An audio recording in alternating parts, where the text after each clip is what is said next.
Subscribe करंतु एबे हम चैनल को आउ प्रेस करंतु बेल आइकन को जहा द्वारा लेटेस्ट वीडियो नोटिफिकेशन आपण मानकु सर्वप्रथमे मिली जिवो। नमस्कार बंधुगण, ओम नमः शिवाय। बंधुगण, आजिर वीडियो रे आमे आपण मानकु कहिबु तृतीय सप्ताह अर्थात 15 रु 21 तारिख पर्यंत समय आपणकर किपरि कटिबो, केउ प्रकारर ए सप्ताह को आपण प्लानिंग करिवे, ए सप्ताह आपणकर किपरि कटिबो, विशेष भाବରେ जदि कहबा केउ सब जिनिस रे आपणकु फायदा मिलिबो, केउ सब जिनिस रे आपणकु सावधानता अवलंबन करबाकू पड़िबो, आपणक लव लाइफ, कैरियर, बिजनेस, व्यापार ए सप्ताह रे किपरि रहिबो, ता सहित प्रतिटी दिन को आपण किपरि कटेइबे, स्वास्थ्यर महत्वपूर्ण इनफॉरमेशन मध्ये आमे वीडियो रे आपण मानकु देबु। आ वीडियो शेष रे आमे आपण मानकु किछि उपाय विषय मध्ये कहबो, जहा द्वारा आपण ए सप्ताह को आहुरी अधिक भलो आ महत्वपूर्ण भरा साब्यस्त करि परिबे। आगो को वीडियो आरंभ करबा पूर्वरु हमर आपणकु रिक्वेस्ट, जदि आपण हमर ए चैनल रे नुआ आछंती चैनल को सब्सक्राइब करंतु, सांगरे नोटिफिकेशन रो बेल को मध्ये ऑन करंतु, जहा द्वारा समय समय देश नुआ नुआ वीडियो रो नोटिफिकेशन आपणक पाखरे पहुंची जिवो। आसंतु जानिबा किपरि रहइबो आपणक पई तृतीय सप्ताह अर्थात 15 रु 21 तारिख पर्यंत समय। जदि सबुठारु प्रथमे आमे आपणको कहबु कि ए सप्ताह रे आपणक पई कोन सतरे पॉजिटिव रहिबा पई जाउछि। जदि विशेष भाବରେ कहबा फ्रेंड्स, ए दिन रे कोनोसी राजनीति लोकंक सहित आपणकर साक्षात हेबो, आ ए सप्ताह रे आपणक लोकप्रियता बढ़िबो। ता सहित जन संपर्ककर दायरा मध्ये आपण विस्तार करिवे। संतानक तरफरु तांकर कैरियर को नै कि सप्ताह रे कोनोसी शुभ समाचार मध्ये मिली पारे। आपणकर सिद्धांतवादी दृष्टिकोण समाज एवं धार्मिक स्थल रे आपणको विशेष भाବରେ सम्मानजनक उपाधि मध्ये प्रदान करिवो। एहा सहित धार्मिक एवं आध्यात्मिक गतिविधि रे आपणकर विशेष भाବରେ महत्वपूर्ण योगदान रहिबो। प्रॉपर्टी संबंधित कोनोसी अटकी थिबा कार्य पूरा हेबार मध्ये संभावना बनुछि।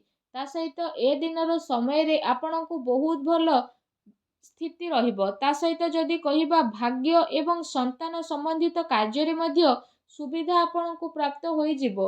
आपणकर विवेक एवं आदर्शवादी स्वभाव विशेष भाବରେ आपणको पई महत्वपूर्ण उपलब्धि नै कि आसीबो। ता सहित ग्रहर स्थिति ए दिन रे आपणक पई काफी संतोषजनक रहिबो। जो लोक माने आपणक खिलाफ रे थिले से लोक माने विशेष भाବରେ आपणक पक्ष रे रहिबे, आ संबंध रे मध्ये आपणकर काफी सुधारता देखिबाकू मिलिबो। सबु कार्य ए सप्ताह रे आपणकर शांतिपूर्ण भाବରେ संपन्न हेबार नजर आसीबो।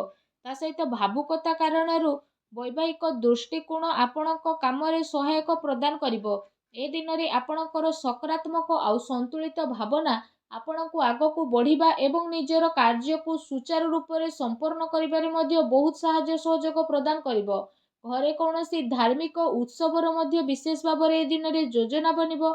आपण पुणी थरे निजे निजकु ताजा विशेष भाବରେ अनुभव करिवे। एहा सहित जदि कहबा अटकी थिबा पेमेंट मध्ये मिलिबा कारणरू विशेष भाବରେ आर्थिक स्थिति रे आपणकर काफी टाइम पर्यंत सुधार आसीबो, जहा द्वारा आपणको काफी खुशी मिलिबो एवं आपणक मन बहुत ही प्रसन्न रहिबो। आसंतु जानिबा ए दिन रे आपणक पई कोन नेगेटिव रहिबो। कोनोसी भी प्रकारर उधारी ठारू ए सप्ताह रे आपण दूरी रुहंतु।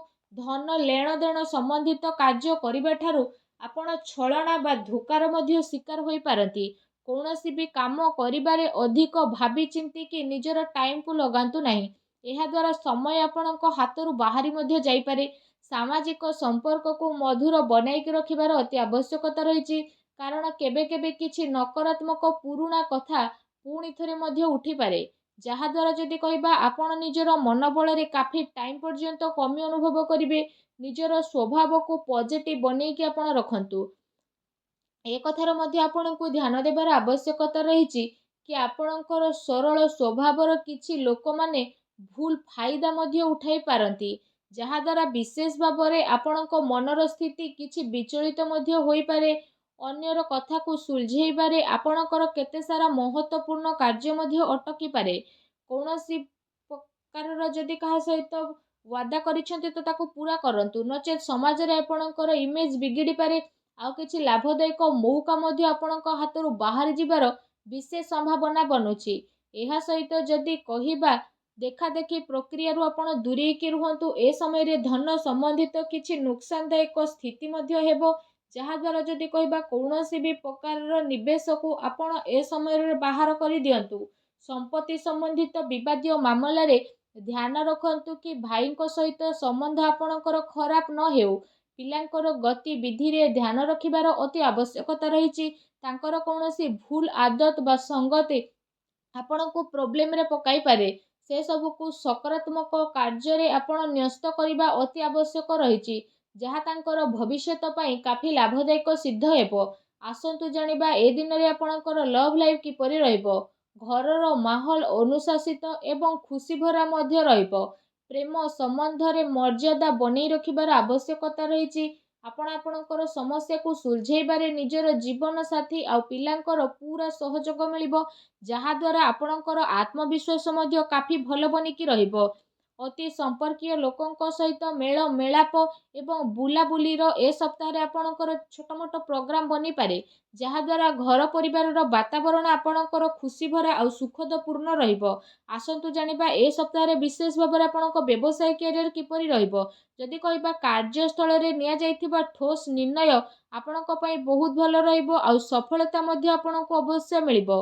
ଏ ଦିନରେ ମାର୍କେଟିଂ ତଥା ପେମେଣ୍ଟ କଲେକ୍ଟ କରିବା ଯେଭଳି କାର୍ଯ୍ୟରେ ଆପଣ ଆପଣଙ୍କ ଟାଇମକୁ ସ୍ପେଣ୍ଡ କରିବେ, ସେୟାର ଏବଂ ରିସ୍କ ପ୍ରଭୃତି କାର୍ଯ୍ୟରେ ବିଶେଷ ଭାବରେ ଦୂରେଇକି ରୁହନ୍ତୁ।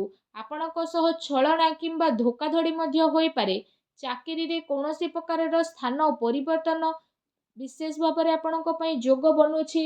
କାର୍ଯ୍ୟସ୍ଥଳରେ କୌଣସି ପଡ଼ୋଶୀଙ୍କ ଦ୍ୱାରା ଲଢ଼େଇ ଝଗଡ଼ା ଯେପରିର ସ୍ଥିତି ମଧ୍ୟ ବନିବ। କିଛି କାନୁନି ବା ନିବେଶ ସମ୍ବନ୍ଧିତ ବିଶେଷ ଭାବରେ ଜଟିଳ କାମର ଆପଣଙ୍କୁ ସାମ୍ନା ମଧ୍ୟ କରିବା ପାଇଁ ପଡ଼ିବ। ବ୍ୟବସାୟିକ କାର୍ଯ୍ୟ ପ୍ରଣାଳୀରେ ପରିବର୍ତ୍ତନ ଆଣିବା ଆପଣଙ୍କ ପାଇଁ ଅତି ଆବଶ୍ୟକ ରହିଛି, ଯାହା ପାଇଁ ଆହୁରି ଅଧିକ ବେହତରିନ ପରିଣାମ ଆପଣଙ୍କୁ ହାସିଲ ମଧ୍ୟ ହେବ। ତା ସହିତ ବ୍ୟବସାୟିକ ପ୍ରତିଷ୍ଠାନରେ ଅନୁଭବୀ ଆଉ ପରିବାରର ବରିଷ୍ଠ ଲୋକଙ୍କର ଅନୁମତି ଏବଂ ସହମତି ଦ୍ୱାରା କାର୍ଯ୍ୟ କରିବା ଦ୍ୱାରା ଆପଣଙ୍କର କାଫି ସମସ୍ୟା ବହୁତ ଆସାନୀରେ ସୁଲଝି ମଧ୍ୟ ଯିବ।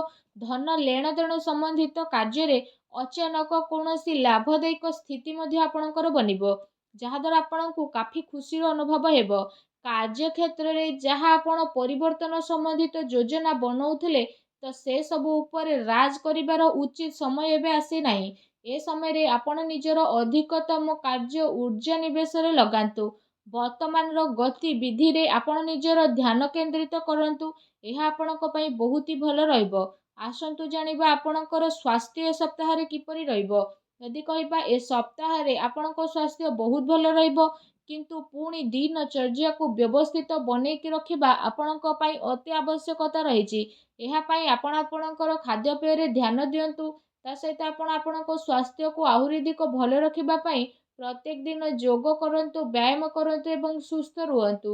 ଆସନ୍ତୁ ଜାଣିବା ଏ ସପ୍ତାହରେ ଆପଣଙ୍କ ପାଇଁ କ'ଣ ବିଶେଷ ଉପାୟ ରହିଛି। ଏ ସପ୍ତାହରେ ବିଶେଷ ଭାବରେ ମା ଲକ୍ଷ୍ମୀଙ୍କର ପୂଜା ଆରାଧନା କରନ୍ତୁ, ଛୋଟ ପିଲାଙ୍କୁ ଚକୋଲେଟ୍ ଦିଅନ୍ତୁ, ସାବୁଦାନାର କ୍ଷୀରି ବନାନ୍ତୁ।